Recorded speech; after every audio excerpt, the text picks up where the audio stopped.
Good morning all students. हमने चतुर खरगोश कहानी का अध्ययन किया था।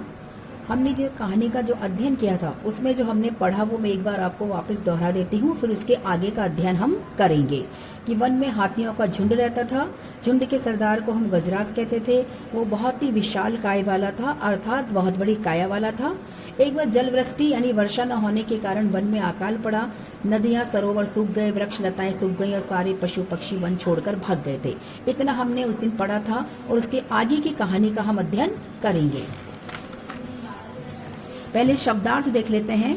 तमाम, समस्त, भिन्न भिन्न, अलग अलग, प्राण, जीवन, आज्ञा, हुक्म, प्रसन्न, खुश, घायल, चोटिल, हलचल, अफरा तफरी या उठापटक, अत्याचार, अन्याय। अब हम आगे देखते हैं, कहानी का अध्ययन करते हैं। गजराज के झुंड के हाथी भी अकाल का शिकार होने लगे। कि गजराज का जो झुंड था हाथियों का वो भी अकाल का शिकार होने लगा। वे भी भोजन और पानी न मिलने से तड़प तड़प कर मरने लगे। झुंड के हाथियों का बुरा हाल देखकर गजराज बड़ा दुखी हुआ। वह सोचने लगा कि कौन सा उपाय किया जाए जिससे हाथियों के प्राण भी बच जाएं। एक दिन गजराज ने तमाम हाथियों को बुलाया और वन में न तो भोजन है कहा, न पानी है। तुम सब भिन्न भिन्न दिशाओं में जाओ, भोजन और पानी की खोज करो। हाथियों ने गजराज की आज्ञा का पालन किया। हाथी भिन्न भिन्न दिशाओं में छिटक गए। एक हाथी ने लौटकर गजराज को सूचना दी कि यहाँ से कुछ दूर पर एक दूसरा वन है, वहाँ पानी की बहुत बड़ी झील है। वन के वृक्ष फूलों और फलों से लदे हुए हैं। गजराज बड़ा प्रसन्न हुआ। उसने हाथियों से कहा कि अब हमें देर न करके तुरंत उसी वन में पहुंच जाना चाहिए, क्योंकि भोजन और पानी दोनों हैं। गजराज अन्य हाथियों के साथ दूसरे वन में चला गया। हाथी वहां भोजन और पानी पाकर बहुत ही प्रसन्न हुए। उस वन में खरगोशों की एक बस्ती थी। बस्ती में बहुत से खरगोश रहते थे। हाथी खरगोशों की बस्ती से ही होकर झील में पानी पीने के लिए जाया करते थे। हाथी जब खरगोशों की बस्ती से निकलते थे तो छोटे छोटे खरगोश उनके पैरों के नीचे आ जाते। कुछ खरगोश मर जाते और कुछ घायल हो जाते। रोज रोज खरगोशों को मरते और घायल होते देखकर खरगोशों की बस्ती में भी हलचल हो गई। खरगोश सोचने लगे, यदि हाथियों के पैरों से वे इसी तरह कुचले जाते रहे तो एक दिन दूर नहीं, वह दिन दूर नहीं जब उनका खात्मा हो जाएगा यानी उनका समापन हो जाएगा। अपनी रक्षा का उपाय सोचने के लिए खरगोशों ने एक सभा बुलाई। सभा में बहुत से खरगोश इकट्ठे हुए।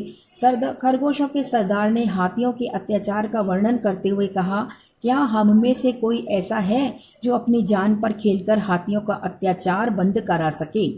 सरदार की बात सुनकर एक खरगोश बोल उठा, यदि मुझे खरगोशों का दूत बनाकर गजराज के पास भेजा जाए तो मैं हाथियों के अत्याचार को बंद करा सकता हूँ। सरदार ने खरगोश की बात मान ली। सरदार ने खरगोश की बात मान करके उसको दूत बनाकर वहां भेज दिया। खरगोशों का दूत बनाकर गजराज के पास भेज दिया। खरगोश गजराज के पास जा पहुंचा। वहां हाथियों के बीच में खड़ा था। खरगोश ने सोचा, वह गजराज के पास पहुंचे तो किस तरह पहुंचे। अगर वह हाथियों के बीच में घुसता है तो हो सकता है हाथी उसे पैरों से कुचल दें। यह सोचकर वे पास ही की एक ऊंची चट्टान पर चढ़ गया।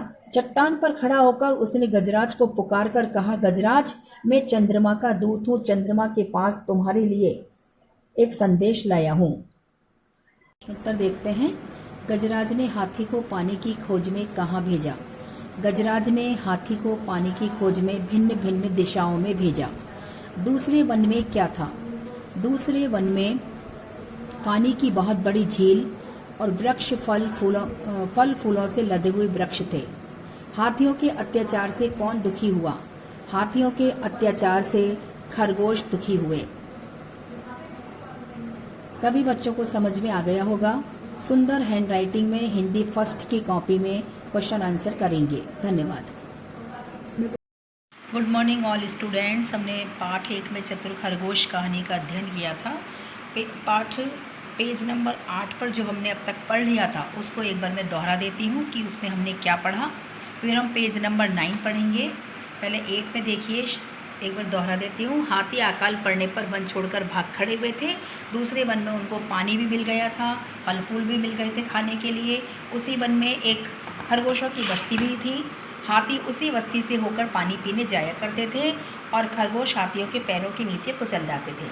खरगोशों के सरदार ने हाथियों के अत्याचार को देखते हुए एक सभा बुलाई। सरदार की बात सुनकर एक खरगोश बोला, खरगोशों का दूत बनाकर मुझे गजराज के पास भेज दें तो मैं हाथियों के अत्याचार को बंद करवा सकता हूँ। सरदार ने खरगोश का दूत बनाकर गजराज के पास भेज दिया। खरगोश को दूत बनाकर गजराज के पास भेज दिया था। आगे की कहानी का हम अध्ययन करेंगे, उससे पहले हम पेज नंबर 9 पर शब्दार्थ देखते हैं। आकर्षित, आकृष्ट या खींचना। सावधान, होशियार, भयभीत, डरा हुआ, अपराध, जुर्म या गलती, क्षमा याचना, माफ़ी मांगना, पूर्णिमा यानी पूर्ण चंद्रमा की रात, परछाई, छाया, आदृश्य, आँखों से ओझल या लुप्त, प्रयाश्चित यानी पश्चाताप या पश्चाताप। अब हम देखते हैं, कहानी का अध्ययन करते हैं कि चंद्रमा का नाम सुनकर गजराज खरगोश की ओर आकर्षित हुआ। कि जैसे ही चंद्रमा का नाम सुना गजराज ने तो वो खरगोश की ओर आकर्षित हुआ। उसने खरगोश की ओर देखते हुए कहा, क्या कहा तुमने? तुम चंद्रमा के दूत हो। तुम चंद्रमा के पास से मेरे लिए क्या संदेश लाए हो? कि उसने उसे चंद्रमा का दूत समझ लिया था, जबकि खरगोश चंद्रमा का दूत नहीं था। खरगोश बोला, हाँ गजराज, मैं चंद्रमा का दूत हूँ। ये खरगोश ने इसलिए ऐसा किया, उसने अपने साथियों की जान बचाई थी, इसलिए उसने विपत्ति के समय में अपनी बुद्धिमानी का परिचय दिया था। चंद्रमा ने तुम्हारे लिए संदेश भेजा है, सुनो। तुमने चंद्रमा की झील का पानी गंदा कर दिया है। तुम्हारे झुंड के हाथी खरगोशों के पैरों से कुचल कुचल कर मार डालते हैं। चंद्रमा खरगोशों को बहुत प्यार करते हैं, उन्हें अपनी गोद में रखते हैं। चंद्रमा तुमसे नाराज हैं, तुम सावधान हो जाओ, नहीं तो चंद्रमा तुम्हारे सारे हाथियों को मार डालेंगे। खरगोश की बात सुनकर गजराज भयभीत हो उठा। उसने खरगोश को सचमुच ही चंद्रमा का दूत और उसकी बात को सचमुच ही चंद्रमा का संदेश समझ लिया था, जबकि ऐसा नहीं था। उसने डरकर कहा, ये तो बड़ा बुरा संदेश है, तुम मुझे तुरंत चंद्रमा के पास ले चलो, मैं उनसे अपने अपराधों के लिए क्षमा याचना करूँगा। खरगोश गजराज को चंद्रमा के पास ले जाने के लिए तैयार हो गया। उसने कहा, मैं तुम्हें चंद्रमा के पास लेकर चल सकता हूँ, पर शर्त यह है कि तुम अकेले ही चलोगे। गजराज ने खरगोश की बात मान ली। पूर्णिमा की रात थी, आकाश में चंद्रमा हंस रहा था।